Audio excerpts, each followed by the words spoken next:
Student, चलिए आज हम महामैराथन क्लास करने वाले हैं टीडी का थर्मोडायनामिक्स थर्ड सेम का BTech third same.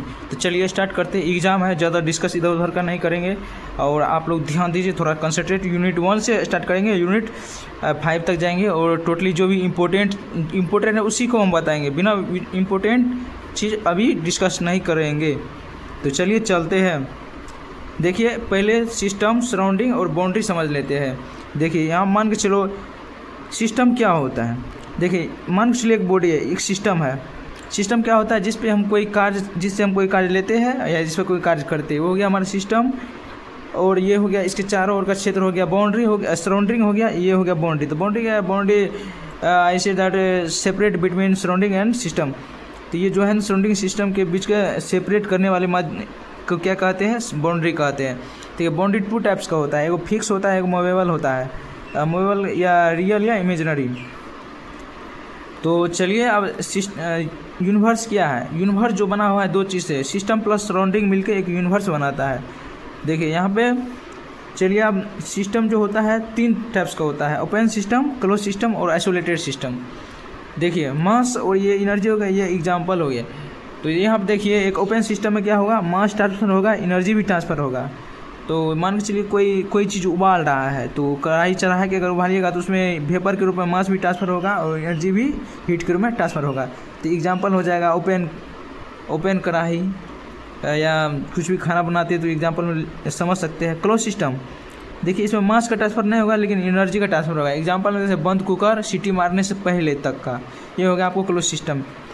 Isolated system क्या है? इसमें जो है ना हीट का भी ट्रांसफ़र नहीं होगा और एनर्जी का भी ट्रांसफ़र नहीं होगा। जैसे यूनिवर्स हो गया, यूनिवर्स इतना बड़ा है कि उसमें हीट ना ही हम उसमें मास ट्रांसफ़र होता है, ना ही एनर्जी, सब चीज़ मिल के यूनिवर्स में ही है। इसमें सब चीज़ क्या है? स्टेबल है। इसमें ना ही इससे निकाल सकते हैं ना ही दे सकते हैं। तो चलिए इससे आगे बढ़ते हैं।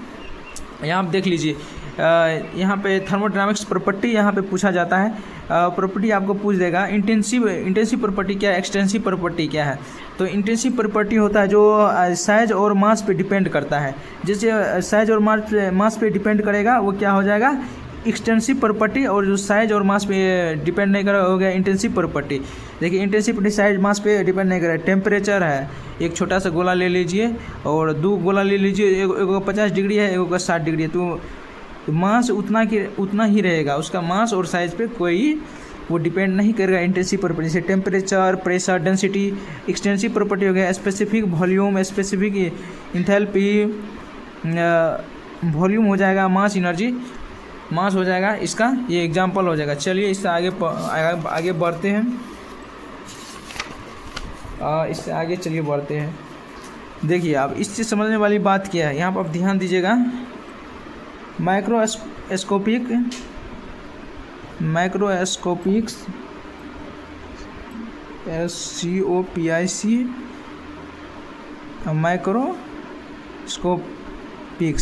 क्या है? इस दोनों का डिफरेंस क्या है? देखो माइक्रोस्कोपिक में जो है ना वन मोलिकुल पर स्टडी किया जाता है। और माइक्रोस्कोपिक मतलब यहाँ पर देखिए ए का डिफरेंस है, यहाँ पर आई है, तो यहाँ पे मोर देन वन मोलिकुल पर स्टडी किया जाता है। तो ये समझ गए माइक्रोस्कोपिक माइक्रोस्कोपिक्स। चलिए इससे आगे चलिए बढ़ते हैं। इसके बाद देखिए थर्मोडायनामिक्स प्रॉपर्टी एक्सटेंसिव पढ़ ही लिए है। चलिए यहाँ पे रिवर्सिबल प्रोसेस, इरिवर्सिबल प्रोसेस भी पूछा जाता है। Reversible, irreversible. Hello guys, Sanjeev Baba, my new teacher। देखो चुपेगा तुम, पढ़ा नहीं देगा। देखो रिवर्सिबल क्या होता है?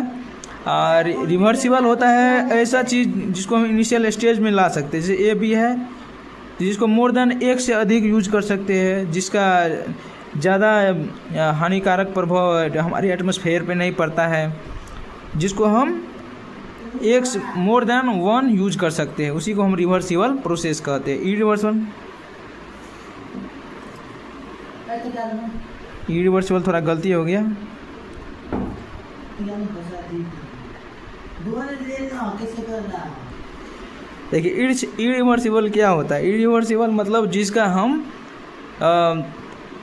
इसको इनिशियल कंडीशन में नहीं ला सकते। जैसे ए बी है, जैसे एक लकड़ी है, लकड़ी को जला दिए हम, वुड हो गया, वुड को लकड़ी को हम जला दिए तो इसको इनिशियल स्टेज में नहीं ला सकते।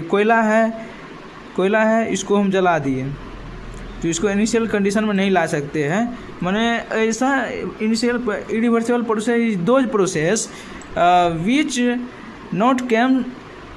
कैन नॉट इनिशियल स्टेज, ना जिसको हम इनिशियल स्टेज में नहीं ला सकते। समझिए छोटा सा चीज़ है। तो चलिए से रिवर्सिबल से आइस हो गया। आइस को क्या कि हम पिघलाए तो वाटर बन गया, फिर वाटर को हम बहुत ठंडा कर देंगे तो आइस बन गया। ये क्या हुआ, एक रिवर्सिबल प्रोसेस हुआ, ये बार बार चलते रहेगा। इरिवर्सिबल जैसे पेट्रोल हो गया, पेट्रोल को हम जला दिए, जलाने के बाद फिर उसको हम नहीं ला सकते, छोटा चीज़ है, रिवर्सिबल प्रोसेस हो गया। चलिए इससे आगे बढ़ते हैं। क्वासी स्टैटिक प्रोसेस से वो पूछा जाता है, छोटा चीज़ है। Statics process, quasi static process is very slow process. इसमें लिखो यहाँ पे it is very slow process, और it is very slow process मतलब बहुत ही धीरे धीरे होता है। मान के चलिए यहाँ पे एक कांच है, कांच का खिड़की है, बहुत समय के बाद ये ग्रेविटी की फोर्स के कारण धीरे धीरे 15-20 साल के बाद यहाँ पे देखिएगा इस क्षेत्र में मोटा हो जाएगा, इस क्षेत्र में मोटा हो जाएगा। तो ये क्वासी स्टैटिक प्रोसेस होता है। तो ये जो प्रोसेस होता है इक्विलिब्रियम थर्मल कंडीशन में होता है।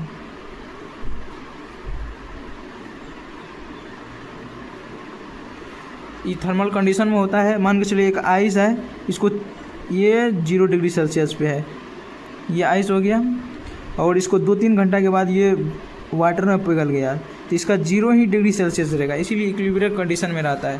तो समझ गए quasi static process very slow process, और ये जो थर्मल इक्विलिब्रियम कंडीशन में ये होता है। चलिए आगे चलते हैं। एनर्जी क्या है, एनर्जी के बारे में हम समझते हैं। Energy is capacity to work, it is capacity of work, माने वर्क करने की क्षमता को। लिखिए यहाँ पे it is capacity to work. कहेगा हीट क्या है, तो हीट क्या है, heat is transfer energy, heat is transfer energy. ये लिख दो ट्रांसफर एनर्जी की, इंटरनल लिख दो, इंटरनल एनर्जी।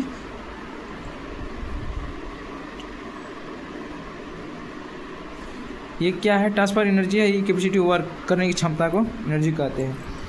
तो अब चलिए अवेलेबल, अब हम जान लेते हैं एडियाबेटिक सिस्टम क्या है। एडियाबेटिक सिस्टम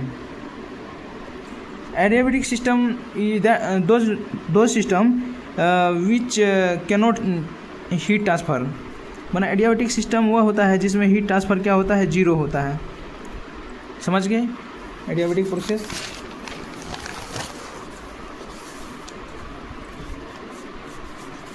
होमोजेनस सिस्टम क्या होता है, होमोजेनस सिस्टम देखो समझने का प्रयास करो। होमोजेनस सिस्टम वो होता है जिसमें एक फेज होता है। होमोजेनस सिस्टम एक phase, only one phase. Homogeneous system is those system which have only one phase. तो जैसे आइस हो गया,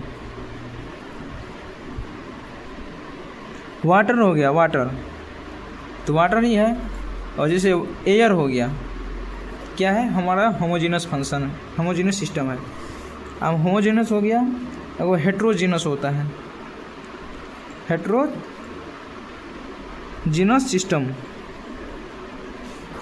सिस्टम वो होता है जो मोर देन 2 फेज होता है। हेटेरोजीनियस सिस्टम इज मोर, यहाँ पे लिख देते हैं more than 2 phase. Heterogeneous system is those system विच है मोर देन 2 फेज। जैसे हो गया तुमको ऑयल प्लस वाटर, ये क्या है, 2 फेज है। वाटर प्लस वेपर क्या है, 2 फेज है।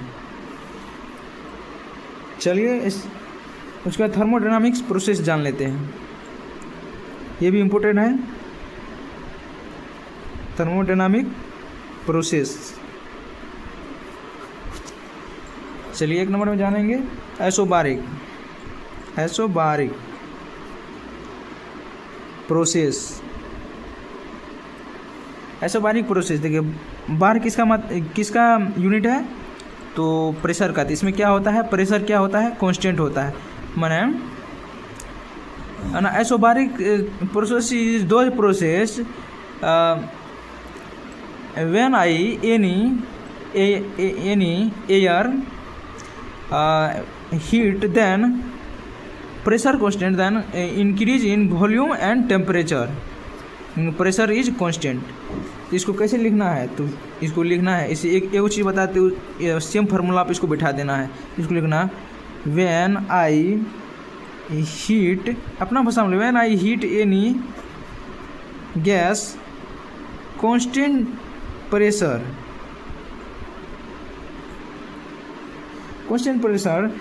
then increase प्रेशर है ना, then increase volume and temperature. समझा, मतलब प्रेशर पे अगर कांस्टेंट प्रेशर पे अगर किसी हम एयर को गर्म करते हैं तो हमारा जो है इंक्रीज करेगा वॉल्यूम और टेम्परेचर। प्रेशर तो कांस्टेंट ही है, तो that is called isobaric process. चलिए दूसरा देखते हैं, आइसोबारिक हो गया, आइसोकोरिक प्रोसेस। देखिए आइसोकोरिक में जो होता है हमारा क्या होता है, वॉल्यूम जो होता है कांस्टेंट होता है, माने वॉल्यूम कांस्टेंट। तो यहाँ पर लिखना when I heat any gas constant, यदि when I heat any gas constant या volume pressure then increase pressure and temperature, that is called isochoric process. तो आइसोकोरिक प्रोसेस में क्या हो जाएगा, वॉल्यूम हो जाएगा कांस्टेंट। तो अब आइसोथर्मल प्रोसेस आता है, आइसोथर्मल प्रोसेस। देखिए आइसोथर्मल मतलब क्या होता है, हीट होता है। हीट मतलब क्या होता है, वही टेम्परेचर होता है। इसमें जो है ना टेम्परेचर क्या हो जाएगा, हमारा कांस्टेंट हो जाएगा। तो आइसोथर्मल प्रोसेस क्या है, when I heat any gas constant temperature then increase volume and pressure, that is called isothermal process. चलिए आइसोथर्मल हो गया 3 प्रोसेस। इससे पहले आपको हम बता ही दिए आइडिया। एडियाबैटिक प्रोसेस, इसमें क्या होता है, हमारा हीट ट्रांसफर क्या होता है, 0 होता है एडियाबैटिक प्रोसेस में। आप चलिए अब गैस लो में देख लीजिए, आपको एक होता है बॉयल्स लॉ। इसमें क्या होता है, टेम्परेचर कांस्टेंट होता है, जो P directly proportional to 1/V। इसको P1 V1 equal to P2 V2 आप लिखते चलिए। क्या होता है, कांस्टेंट होता है।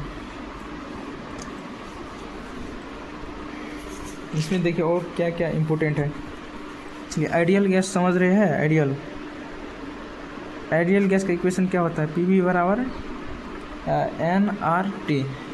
यहाँ पी हो गया प्रेशर, बी हो गया volume, N number of mole, R हो गया हमारा कांस्टेंट ये हो गया एयर कांस्टेंट, आर क्या हो गया नंबर, आर हो गया गैस कांस्टेंट, और टी हो गया टेम्परेचर। तो गैस कांस्टेंट आर का मान होता है 8.31 जूल पर किलो मोल। इतना चीज़ समझ गए। आइडियल गैस का इक्वेशन ये होता है। देखिए अब इसमें एक जीरोथ लॉ आता है, zeroth law of thermodynamics. Zeroth law of thermodynamics.